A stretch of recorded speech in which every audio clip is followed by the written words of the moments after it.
Most creators don't fail because their content is bad. They fail because they don't know who they're talking to. Let that sink in. You can have great editing, strong ideas, clean thumbnails, but if you don't understand your audience, you're basically talking to the air. And here's the scary part. Most beginners think my audience is everyone. That's the fastest way to grow slow. When you try to speak to everyone, you connect with no one. Now let's break down what really happens in a new creator's mind. You start a channel. You think, I'll just make content and see who watches. Sounds logical, right? But here's the problem. YouTube doesn't guess your audience for you. It studies patterns, behavior, retention, click behavior. If your content doesn't clearly signal who it's for, the algorithm gets confused, and confused content doesn't spread. Now here's something most people never realize. Your audience is not based on age or gender first. It's based on problems and desires. That's it. People don't watch videos because they're 22 years old. They watch because they want something.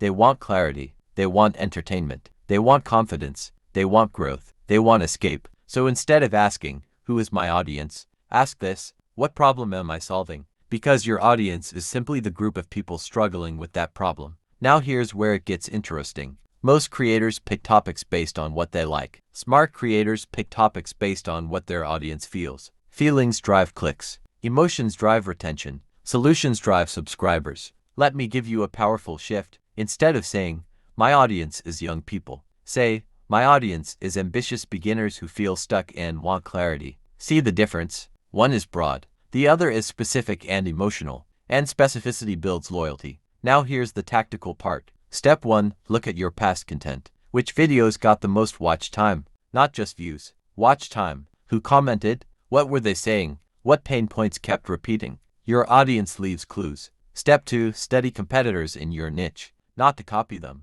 To observe. Read their comment sections. Notice what questions people ask. Notice what frustrations show up again and again. That's your audience blueprint. Step 3. Create an audience avatar. Not complicated. Keep it simple. Give them a main struggle, a main goal, a main fear, a main desire. Now when you create content, you're not talking to people. You're talking to that one person. And here's the psychological advantage. When viewers feel like you're speaking directly to them, retention skyrockets. Because now it's personal. And personal content wins. Here's the twist most creators miss. Your audience evolves as you evolve. The people who follow you at 100 subscribers might not be the same people at 10,000. And that's normal. Audience identification isn't a one-time decision. It's a continuous refinement process. You test, you observe, you adjust. That's delayed clarity. And the creators who win long-term are the ones who obsess over understanding their audience more than they obsess over going viral.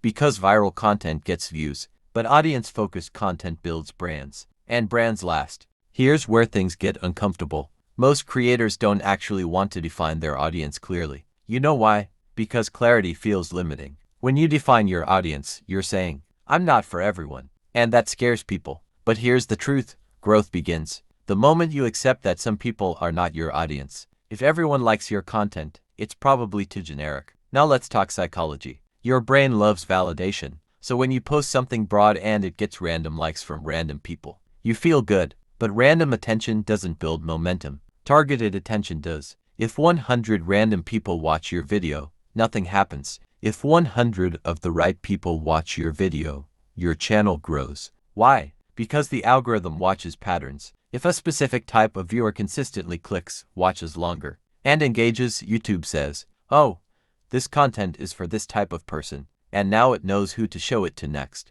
That's how channels scale. Not by accident, by clarity. Now here's another mistake beginners make. They focus too much on demographics, age, gender, location. Those matter later. Early on, what matters more is mindset. Is your audience beginners or advanced, broke or investing, confident or insecure, curious or skeptical? Mindset determines tone. If your audience is insecure beginners, your tone should guide and reassure. If your audience is ambitious grinders, your tone should challenge and push. Same niche, different audience, completely different content style. Now here's something powerful. Your content should repel the wrong people. Yes, repel. If someone clicks your video and thinks, this isn't for me, that's good, because the right person will think, this is exactly what I needed. Strong brands create polarity. Weak brands create confusion. Now let's go tactical again. Open your analytics. Look at audience retention graphs. Where do people drop off? That drop tells you something about your audience.